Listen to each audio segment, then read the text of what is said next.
Hello दोस्तों, नमस्कार। तो इस वीडियो में हम बात करने वाले हैं एक्सेल के बारे में। इससे पहले आपने जो मेरे वीडियो देखे, यानी पेंट के बारे में आपने सारे सारे वीडियो देख लिए होंगे और पेंट आशा करते हैं पेंट आपको समझ में आ भी गया होगा। तो कई दोस्तों ने कहा कि भाई एक्सेल पे बनाइए वीडियो। तो अब हम क्या करेंगे कि एक्सेल का पूरा आपको ट्यूटोरियल देने वाले हैं।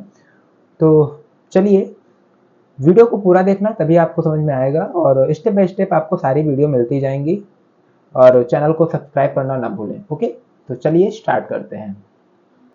तो इस वीडियो में हम बिल्कुल शुरुआत से एमएस एक्सेल पढ़ने वाले हैं और समझने वाले हैं, एक एक फार्मूले पे बात करेंगे। ओके, तो एक्सेल पढ़ने से पहले और एक्सेल सीखने से पहले हम एक्सेल के बारे में जान लेते हैं कि एक्सेल है क्या चीज़। तो एमएस एक्सेल का पूरा नाम जो होता है वो माइक्रोसॉफ्ट एक्सेल होता है और इसे स्प्रेड सीट के नाम से भी जानते हैं। कि अगर मान लो कोई तुमसे कह दे कि स्प्रेड सीट पे आपको बनाना है, तो आप समझ जाइएगा कि एक्सेल के बारे में वो बात कर रहा है। ओके, इसमें बहुत सारी चीज़ें हम कर सकते हैं, कैलकुलेशन कर सकते हैं, मार्कशीट बना सकते हैं, बिलिंग कर सकते हैं, सैलरी स्लिप बना सकते हैं, आईडी कार्ड बना सकते हैं, डेटा एंट्री कर सकते हैं और बहुत कुछ काम इसमें होता है। तो चलिए स्टेप बाय स्टेप हम सारे काम सीखेंगे। तो चलिए सबसे पहले हम अपने स्क्रीन पे एक्सेल खोल लेते हैं और एक्सेल में सबसे पहले फाइल पे चलते हैं। आप देखोगे कि ये फाइल है, तो इसमें क्या है, सेव है, सेव एज है, ओपन है, क्लोज है। तो सेव आप समझते होंगे, जब हम कोई डेटा को बना लेते हैं तो उसको सेव करने के लिए सेव ऑप्शन क्लिक करते हैं। ओके, और फिर क्या करना है कि सेव एज, कोई भी हमने डेटा बनाया और नई फाइल हमें सेव करना है। जैसे नई फाइल सेव करेंगे तो हमें क्या करना पड़ेगा, सेव एज का बटन क्लिक करना पड़ेगा। कोई फाइल हमने बना ली है, उसको दोबारा से ओपन करना है तो ओपन करेंगे। ओपन करेंगे तो वो चीज़ ओपन हो जाएगी।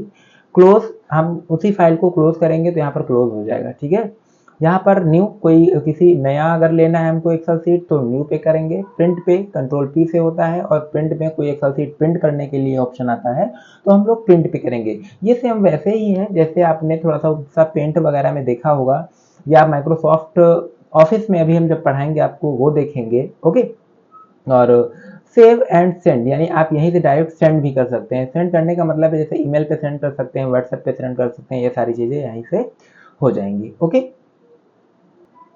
ऊपर जो दिए गए हैं यहाँ पर कुछ टूल बार दिए गए हैं, इसे क्विक एक्सेस टूल बार कहा जाता है। ओके, होम पे क्लिक करेंगे और यहाँ पर देखिए हमें नए अगर जोड़ना है तो क्या करेंगे, यहाँ से नए जोड़ सकते हैं। जिनको जोड़ना है जैसे न्यू, देखो आ गया न्यू, न्यू का आइकॉन आ गया है। बाकी और भी जोड़ना है ईमेल का तो हम यहाँ पर क्या करेंगे, ईमेल का आइकॉन आ गया है। फिर से अगर आइकॉन जोड़ना चाहते हैं स्पेलिंग का या क्विक प्रिंट का तो यहाँ पर देखो आइकॉन आ गया है। ओके, तो ये हम ऑटोमेटिक ऐड कर सकते हैं। इनको हटाने के लिए इस पर राइट क्लिक करेंगे और रिमूव कर देंगे। ओके, इस पर राइट क्लिक करेंगे, रिमूव कर देंगे और इस पर राइट क्लिक करेंगे, रिमूव कर देंगे। ओके, तो ये तो थी ऊपर के क्विक एक्सेस टूल बार की बात। उसके बाद आपने देखा होगा कि जो home, insert, page layout, formula, data, review and view लिखा हुआ है, ये हमारा मेनू बार है और प्रत्येक मेनू बार में अलग अलग चीज़ें दी गई हैं। इन सभी चीज़ों को स्टेप बाय स्टेप हम सीखेंगे। ओके, पेज लेआउट में पेज लेआउट सीखेंगे, फॉर्मूले में फॉर्मूले सीखेंगे, डाटा में कुछ डेटा एंट्री का सीखेंगे, रिव्यू में रिव्यू का सीखेंगे, है ना, व्यू में व्यू का। और क्या करेंगे कि यहाँ पर इसके नीचे जस्ट यहाँ पर आ जाते हैं तो ये क्या है, एक फार्मूला बार है। ओके, ये क्या है, फार्मूला बार है। उसके नीचे ये आपकी स्प्रेड पूरी सीट है, जहाँ पर ये क्या है, सेल है। आप समझ सकते हो ये सेल है। ओके, ये जो है कॉलम है और ये क्या है, रो है। ओके, अब करना क्या है कि जब ये सेल आपने देखा है, ठीक है, तो सिंगल सेल है, सिंगल सेल सिलेक्ट करेंगे तो ये देखिए कंट्रोल दबा के, देखिए अगर इसको यहाँ पर सिलेक्ट करेंगे, कंट्रोल दबाएंगे, ठीक है, तो ये देखिए जहाँ जहाँ हम चाहेंगे वहाँ वहाँ की सेल को हमें क्या कर सकते हैं, क्लिक कर सकते हैं और सिलेक्ट कर सकते हैं। ओके, कंट्रोल दबा के ये होगा। बट अगर शिफ्ट के साथ दबाएंगे तो मान लो जैसे ये वाली हमने सेल सेलेक्ट की और शिफ्ट के साथ हमने यहाँ पर क्लिक कर दिया तो पूरा सिलेक्ट हो जाएगा। तो ये सिलेक्शन क्या है, शिफ्ट के साथ है। ओके, कंट्रोल के साथ देखो क्या होगा, कंट्रोल के साथ ये तो सिलेक्ट है ही है, साथ में ये भी रो सिलेक्ट हो गई, ये भी हो गई, ये भी हो गई, ये भी। पर्टिकुलर अगर सेल हमको सिलेक्ट करना है तो कंट्रोल के साथ करेंगे और एक साथ करना है तो हम ऐसे भी कर सकते हैं, देखो, ठीक है। और एक साथ और भी करना है तो शिफ्ट के साथ भी हम कर सकते हैं ऐसे। ठीक, तो ये हो गया सिलेक्टेड, यानी सेल को सिलेक्ट करने का तरीका। अब हम करेंगे कि अगर हमको बताएं कि इस टोटल में कितनी सीट्स हैं, तो सीट 1 है, सीट 2 है और सीट 3 है। 3 सीट है।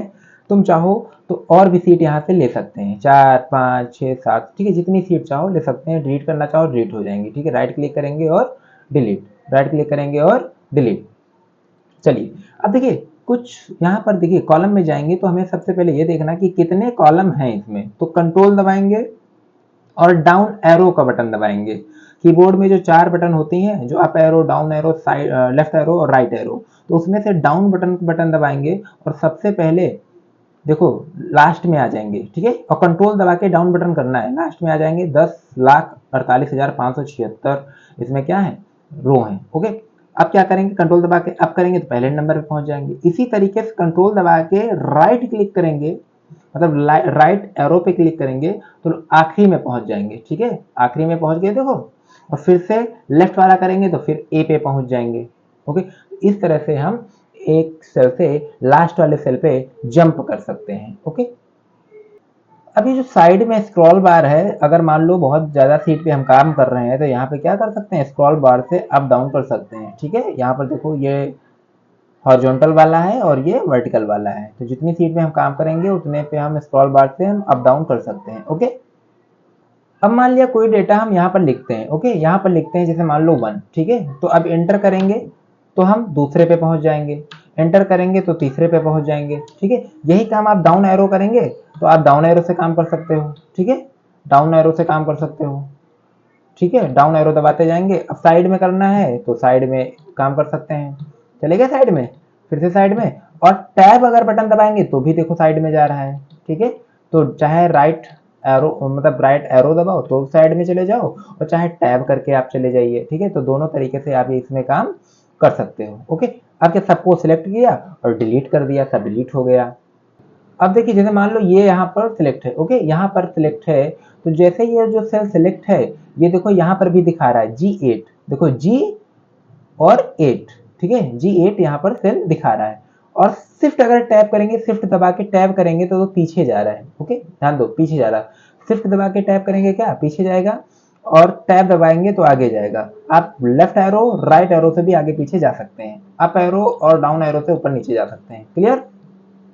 अब करना क्या है कि एक्सेल जो है कैलकुलेटर मान लो, या फिर कैलकुलेशन वाला एक सॉफ्टवेयर मान लीजिए, तो इसमें थोड़ा सा हमको डेटा हिंट देना होता है। जैसे ही हिंट देंगे, जैसे मान लो हमने 1 यहाँ किया और 2 यहाँ पर लिखा, ठीक है, तो दोनों को हमने हिंट दे दिया। अब क्या करेंगे, शिफ्ट के साथ इसको दोनों को सिलेक्ट करेंगे, और देखो कॉर्नर पे एक चौकोर चौकोर बॉक्स दिख रहा होगा आपको, इसको पकड़ के हम खींच लेंगे, ठीक है।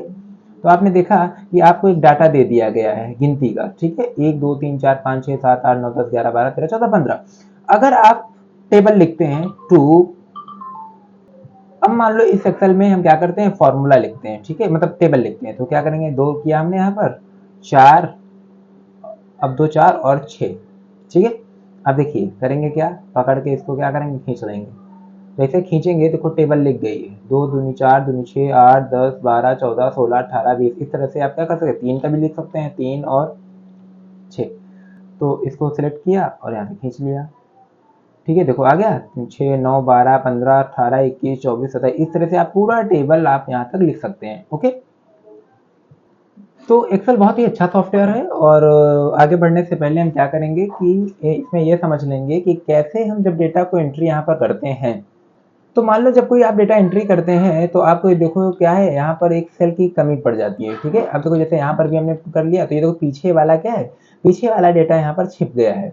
इसको क्या करेंगे, इसको हम साइज बढ़ाने के लिए क्या करेंगे, जब यहाँ पर आप आएंगे तो यहाँ पर देखिए कर्सर कैसा बन गया है, प्लस का बन गया है, ठीक है। तो इसको ऐसे कर देंगे, थोड़ा सा एक्सपैंड कर देंगे, तो यहाँ पर आपका जो है पूरा जो है रो क्या हो जाएगी, कॉलम जो है थोड़ा सा बड़ा हो जाएगा, ठीक है। ऐसे ही रो में करना है तो रो में भी आप ऐसे ही कर सकते हैं, बड़ा हो जाएगा।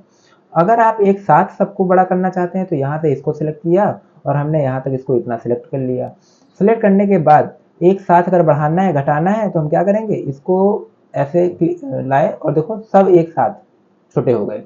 और अगर सबको एक साथ बड़ा करना है तो सबको एक साथ बड़ा कर लेंगे, देखो सब एक साथ बड़े हो गए, ओके। तो शिफ्ट के साथ इसको हमको क्या करना है, सिलेक्ट करना है। यानी पहले क्या करना है, यहाँ पहला कॉलम सिलेक्ट करेंगे, जहां तक करना है हमको एक्सपैंड, उस कॉलम को सिलेक्ट करेंगे, और लास्ट वाले को पकड़ करके हमें कम या छोटा बड़ा कर सकते हैं। तो देखो ऑटोमेटिक वो चीजें सेट हो जाएंगी, ओके।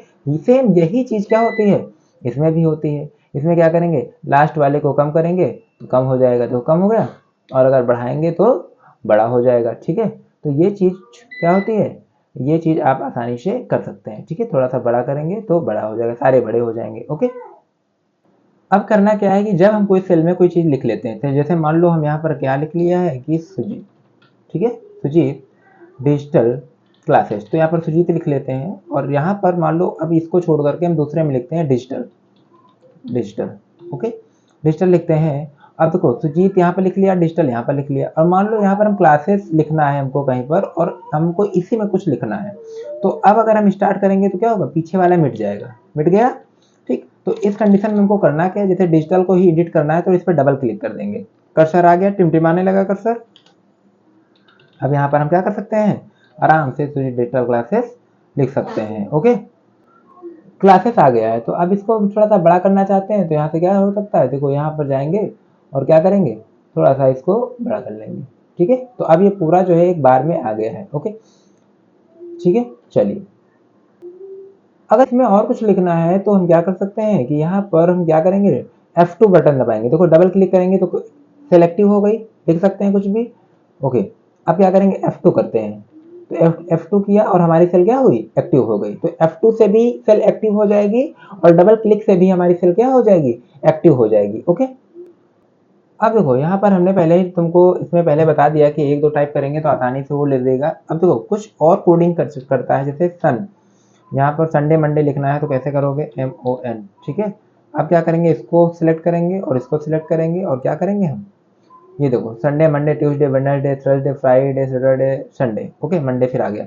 अब आपको अगर पूरा चाहिए तो पूरा लिखना पड़ेगा, संडे फिर MONDAY मंडे। ठीक है, तो संडे मंडे हमने पूरा लिखा और यहाँ से चलिए पूरा आ गया। ओके, अब देखते हैं कि क्या जनवरी फरवरी भी आ जाएगा, तो लिखते हैं जनवरी और FEB फरवरी। ओके, इसको सेलेक्ट किया और इसको सेलेक्ट किया, अब क्या किया, खींचा, देखो आ गया जनवरी फरवरी मार्च अप्रैल मई जून जुलाई अगस्त सितंबर अक्टूबर, और आगे खींच लेंगे तो नवंबर एंड दिसंबर। फुल करेंगे तो जनवरी JANUARY जनवरी, फेब्रुवरी FEBRUARY फेब्रुवरी। ठीक है, तो इसको क्लिक किया, शिफ्ट की सिलेक्ट किया और इसमें पूरा लिख दिया, तो पूरा पूरे नेम लिख करके आ गए। तो एक्सेल को बस डेटा देने की जरूरत होती है, वो ऑटोमेटिक अपना डेटा खुद आपको प्रोवाइड कर देगा। अब देखिए कुछ और चीजें इसमें हम नोट करते हैं, तो यहाँ क्या करेंगे, सबसे पहले हम इसको सिलेक्ट कर लेंगे और इसको कर लेंगे हम क्या, डिलीट। ठीक है, अब यहाँ पर मान लो हमने किया क्या, एक हमें गिनती लिखनी है तो एक कर लिया, यहाँ पर कर लिया हमने 11, फिर एक के बाद आता है 2 और 11 के बाद आता है 12। बस अब करना क्या था, चारों को सिलेक्ट करना है और यहाँ से लाना है और 10 तक ले जाना है। तो देखो 1 2 3 4 5 6 7 9 10 11 12 13 14 15 16 17। अब इसको क्या करेंगे, इधर खींच लेंगे। ठीक है, 51 61 91 91 और 91 तक, तो पूरी गिनती आपकी लिख गई। ओके, क्या करेंगे, इसको ऐसे खींच लेंगे, 20 30 40 50 60 70 80 90 100, ये सारी गिनती आपकी लिख गई है। अब मान लीजिए कि हमको इसको कलरफुल बनाना है, तो क्या करेंगे, इसको इतना सेलेक्ट कर लेंगे और क्या करेंगे, कलरफुल कर लेंगे, तो देखो ये कलरफुल हो गया है। फिर इसको कलर करेंगे, बैकग्राउंड में फिल करना है तो देखो कलरफुल हो गया। मैं चाहता हूँ कि ये लाइन सिर्फ कलरफुल रहे, तो यहाँ से क्या हो सकता है कि यहाँ से टेक्स्ट को कलर करना है, तो ये देखो कलर टेक्स्ट कलर हो जाएगा। ठीक है, तो इस तरह से कलरफुल आप टेक्स्ट बना सकते हैं। तो आशा करते हैं क्लास आपको समझ में आई होगी, और नेक्स्ट क्लास आपको हम क्लास 2 में बताने वाले हैं सारी चीज़ें। ओके, इसी तरीके से सीरीज मिल जाएगी। आशा करते हैं अगर वीडियो पसंद आया होगा तो कमेंट करना जरूर करिएगा और चैनल को सब्सक्राइब जरूर करिएगा। ओके, ताकि आने वाले वीडियो आपको फटाफट मिलते जाएं, ताकि आप एक्सेल सीख जाएं।